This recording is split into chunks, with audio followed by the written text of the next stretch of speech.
안녕하세요. 신용 좋은 사람들의 신용상담사입니다. 이번 영상에서는 30일 이하로 단기 연체 중인 채무자가 부실 우려 차주로 새출발기금을 신청하는 것이 유리한지 아니면 신용회복위원회 신속 채무조정을 신청하는 것이 유리한지 비교하고 이유를 설명해 드리겠습니다. 새출발기금이 무엇인지 궁금하신 분들께 간단히 설명드리자면 코로나로 피해를 받으신 자영업자 및 소상공인분들을 위해 신설되어 한시적으로 이용 가능한 전용 채무조정입니다. 전용 채무조정인 만큼 신청 요건도 까다롭고 신청 대상도 제한적입니다. 그러나 그만큼 채무 감면 측면에서는 유리하다고 볼 수 있습니다. 채무자의 상황과 예상 진단 결과를 보고 그래프로 비교해 보도록 하겠습니다. 우선 채무자의 상황을 간략히 알아보겠습니다. 채무자의 부채는 신용대출 7,300만원과 카드대금 200만원입니다. 매월 신용대출 변제금이 215만원이며 이번 카드대금이 200만원이 청구되었고 일주일 정도 단기 연체된 상황입니다. 각 채무의 금리는 화면의 표를 참고하시면 되겠습니다. 재산은 채무자 명의의 임차보증금 7천만원이 있습니다. 월세는 50만원입니다. 채무자 가족관계는 본인과 배우자 그리고 미성년 자녀 1명이 있는 3인 가구입니다. 채무자의 소득은 월 360만원이며 하남에 거주하고 있습니다. 이 정보를 바탕으로 예상 진단을 살펴보겠습니다. 우선 신속 채무조정 예상 진단을 보겠습니다.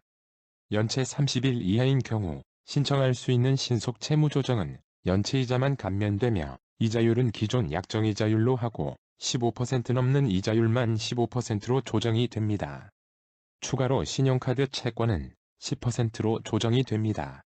화면의 기존 금리와 조정금리를 비교해보시면 금리 인하가 거의 안 된 것을 확인하실 수 있습니다.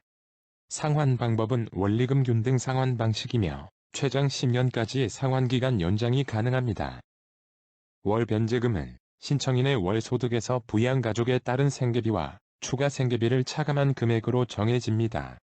소득이 있는 배우자를 제외한 미성년 자녀만 피부양자로 인정받을 수 있습니다. 2인 가구 최저 생계비는 약 207만원입니다.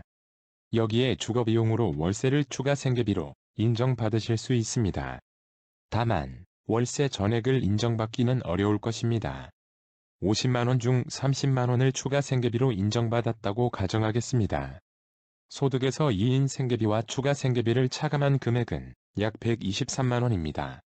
월 변제금을 123만원 근방으로 조절해본 결과 변제 기간은 92개월로 산정되었습니다. 92개월 동안 약 123만원을 변제하게 되며 총이자는 약 3,803만원이며 총변제액은 약 1억 1,303만원입니다. 다음으로 저희 프로그램으로 아직 진단하지는 못하지만 발표된 내용에 근거하여 새출발기금의 채무조정 진단을 해보았습니다. 새출발기금은 90일 이상 연체 상황인 부실 차주와 90일 미만 연체 상황인 부실 우려 차주를 구분하고 있습니다. 그리고 부실 차주와 부실 우려 차주의 채무조정 내용이 다릅니다. 이번 채무자는 30일 이하 연체된 부실 우려 차주입니다. 간략하게 연체가 30일 이하인 부실 우려 차주의 새출발기금 채무조정 내용을 살펴보면 변제 기간이 최장 10년까지 연장될 수 있습니다. 채무 감면의 경우 연체이자 모두 전액 감면이 됩니다. 이자율 조정은 9% 이상인 금리만 9%로 조정됩니다. 9% 이하인 금리는 기존 약정금리 그대로 적용됩니다. 새출발기금의 상환기간은 채무자가 선택할 수 있다고 합니다. 이번 채무자는 월 변제액을 최대한 줄이기 위해 10년으로 선택하였습니다. 이자율 조정은 9% 넘는 채권들이 하향 조정된 것을 확인하실 수 있습니다. 변제 기간을 120개월로 선택하였기 때문에 월 변제액은 약 93만원이 되며 총이자는 약 3,685만원이며 총변제액은 약 1억 1,185만원입니다. 신속 채무조정과 새출발기금의 월 변제액과 변제기간, 그리고 총이자를 그래프로 비교해 보겠습니다. 기본적으로 이자율 인하 조건은 신속 채무조정의 15%보다 새출발기금의 9%가 유리합니다. 또한 변제기간도 신속 채무조정은 본인이 선택하는 것이 아닌 소득과 생계비로 산정되고 새출발기금은 본인이 선택할 수 있습니다. 따라서 이 부분도 새출발기금이 유리합니다. 이번 채무자는 월 변제액을 줄이기 위해 새출발기금 120개월로 선택하여 총이자 부담에서 신속 채무조정과 크게 차이가 나지 않으나 만약 동일한 변제기간이었다면 유의미하게 총이자 부담이 줄어들 것입니다. 따라서 새출발기금을 선택하실 수 있는 분들은 새출발기금을 선택하시는 것을 추천드립니다. 코로나 피해를 입은 자영업자 또는 소상공인이 이용하실 수 있는 전용 채무조정인 새출발기금과 기존의 채무조정인 신속채무조정을 비교해보았습니다. 전용 채무조정인 만큼 근로자 및 기존 채무조정을 이용한 분들과의 형평성을 맞추기 위해 까다로운 조건과 대상 채무도 제한적입니다.